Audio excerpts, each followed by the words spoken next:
हाँ, तो कैसे हो भाइयों। तो मूवी शुरुआत में हम देखते हैं दो आदमी उनकी वाइफ एक आलीशान बंगले में बैठे होते हैं और अपनी कामयाबी का जश्न बना रहे होते हैं। और यही होता हमारे कहानी का मेन कैरेक्टर डेरिक। डेरिक एक स्पोर्ट एजेंसी चलाता था अपने दोस्त रफीक के साथ। फिर हम अगले सीन में देखते हैं डेरिक की वाइफ ट्रेसी स्विमिंग पूल में नहा रही होती है और डेरिक कहीं जाने के लिए पैकिंग कर रहा होता है। फिर ट्रेसी पूल से बाहर आती है और डेरिक उसके लिए टॉवल लेके आता है। फिर डेरिक से पूछता है, कुछ दिन पहले तुम घर लेट आई थी, तुम कहाँ रह गई थी। तो ट्रेसी बोलती है, बाहर के साथ टाइम लग गया था एक डील क्लोज करने में। और ट्रेसी बोलती है, तुम भी बहुत बार अपने काम से बाहर रहते हो और मैं घर पर अकेली होती हूँ, लेकिन मैंने तुमसे कभी नहीं पूछा कि तुम कहाँ रह गए थे। तो डेरिक बोलता है, ऐसी कोई बात नहीं है, मैं तुम्हारे साथ टाइम स्पेंड करना चाहता हूँ। और वो बोलता है, मैं वेगास जा रहा हूँ, लेकिन मैं तुम्हारे लिए ट्रिप कैंसिल कर सकता हूँ। लेकिन टेरिस को जवाब नहीं देती। तो फिर डेरिक देखते हैं वेगास के लिए चल पड़ता है। तो फिर हम अगले फिल्म में देखते हैं डेरिक और उसका एक दोस्त वेगास के एक क्लब में बैठे होते हैं और डेरिक थोड़ा परेशान लग रहा होता है। तो फिर वो दोस्त से बोलता है कि मुझे लगता है ट्रेसी का चक्कर किसी के साथ चल रहा है। तो उसका दोस्त बोलता है, नहीं ऐसा कुछ नहीं है, तुम्हारी शादी को 7 साल हो चुके हैं इसलिए तुमको ऐसा लग रहा है। और फिर वो डेरिक की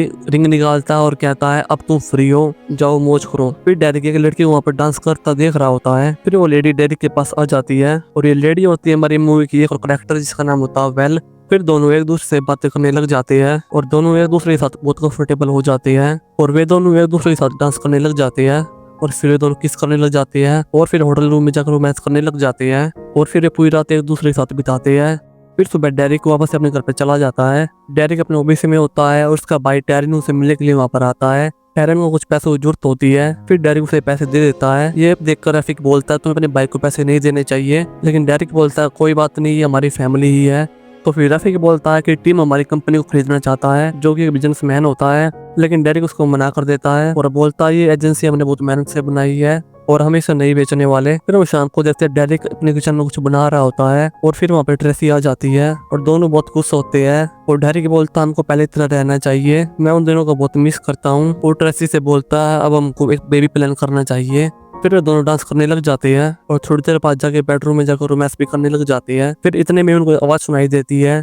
फिर डेरिक के ऊपर जाकर देखता है कि कौन है और डेरिक इधर उधर देख रहा होता है। तभी पीछे से एक आदमी आता है और उसके ऊपर अटैक कर देता है और उसके पास गन भी होती है और तो डेरिक भी उसे मारने लग जाता है। तो तभी वो आदमी उसे भाग जाता है। फिर वे लोग पुलिस को बुलाते हैं। उस केस की इंचार्ज वेल होती है, जो कि डेरिक से वेगास में मिली थी। दोनों एक दूसरे को देखकर शॉक हो जाते हैं, लेकिन वे वेगास के बारे में कुछ भी बात नहीं करते। फिर वेल उनसे कुछ सवाल पूछती है, फिर वहां से चली जाती है।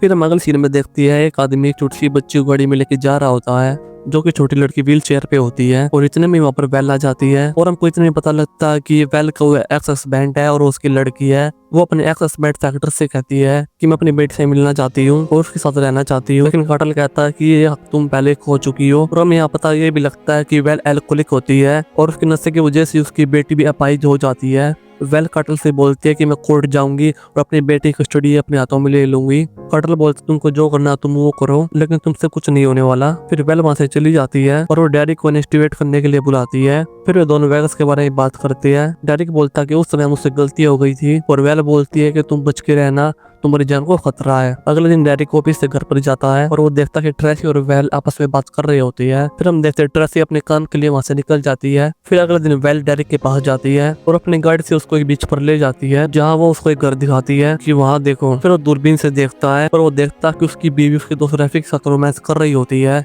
वो ये देख के एकदम से शॉक हो जाता है और वो बहुत गुस्से में हो जाता है और वेल से बोलता है, मुझे अकेला छोड़ दो।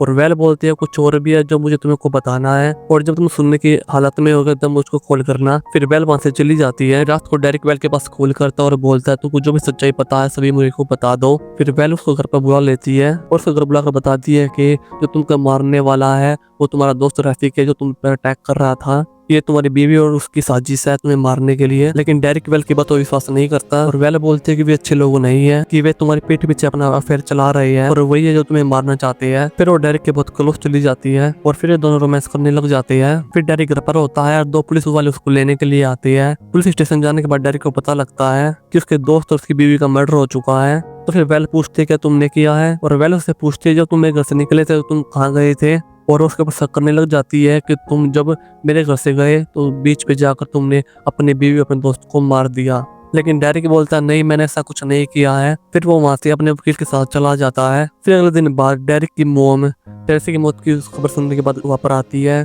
फिर वेल भी वहाँ पर आ जाती है और दोनों बातें करने लग जाते हैं और बातों बातों में उसे पता लग जाता है कि उन दोनों का मर्डर वेल ने किया है।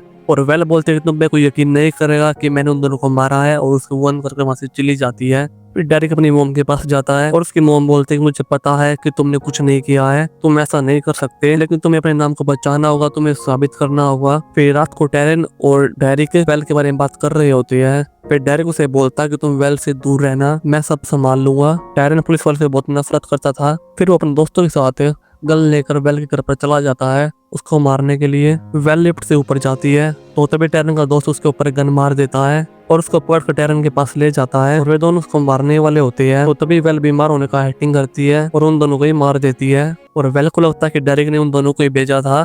फिर वो डेरिक को मिलने के लिए बुलाती है। फिर डेरिक उसे मिलने के लिए जाता है तो फिर वेल बोलती है वे दोनों मेरे को मारने के लिए आए थे और मैंने अपने बचाव में उन दोनों को मार दिया। फिर डेरिक वेल की गन छीन लेता है और उस पे तान देता है और फिर वेल उसकी तरफ बढ़ती है तो तभी डेरिक को शूट कर देता है।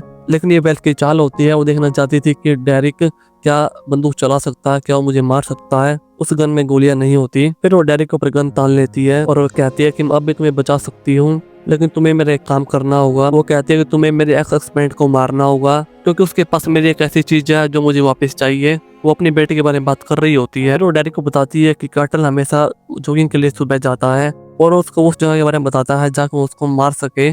फिर अगले सुबह डेरिक कर्टल को मारने के लिए पहुंच जाता है, लेकिन वो उसे मारना नहीं चाहता और वो कर्टल से बोलता है कि तुम्हारी एक्स वाइफ ने मुझे मारने के लिए भेजा है, लेकिन मेरी बात सुनो, मेरे पास एक प्लान है। लेकिन कर्टल उसकी बात नहीं सुनता, उससे गन छीनने लग जाता है। फिर दोनों की फाइट हो जाती है। फिर गलती से डेरिक से गोली चल जाती है और कर्टल मर जाता है।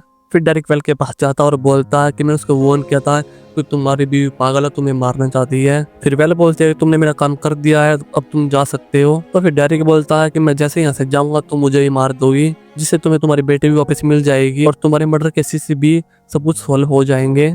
लेकिन वेल बोलती है कि अब तो मेरा काम हो चुका है कि अब मैं तुम्हें क्यों मारूंगी। फिर डेरिक जाने के लिए पीछे मुड़ता है और एकदम से वेल अपनी गन निकाल के उसको मारने वाली होती है। तो फिर दोनों एक दूसरे पे गोली चला देते हैं और दोनों को गोली लगती है और वेल नीचे गिर जाती है। फिर डेरिक चेक करता है, उसे लगता है कि वेल मर चुकी है। वो जाने लगता है और फिर लिफ्ट के पास से मुड़ के देखता है तो वहाँ पर वेल नहीं होती। तो वो ये देख चौंक जाता है। तो एकदम से वेल आती है, उसके ऊपर चाकू से वार कर देती है। तो फिर तभी तुरंत डेरिक उसके ऊपर गन चला देता है और दोनों घायल होकर लिफ्ट में नीचे गिर जाते हैं। फिर डेरिक उसे फोन दिखाता है जिसमें सब कुछ रिकॉर्ड कर चुका है और वेल अपने सभी जुर्म को कबूल कर रही होती है। फिर वहाँ पर पुलिस आ जाती है और डेरिक भी उस रिकॉर्डिंग से बेगुनाह साबित हो जाता है और यहाँ पर हमारी मूवी खत्म हो जाती है। अगर आपको मूवी चले वीडियो को लाइक करना एंड चैनल सब्सक्राइब पर बेल आइकन प्रेस करना। मिलते हैं नेक्स्ट वीडियो के साथ।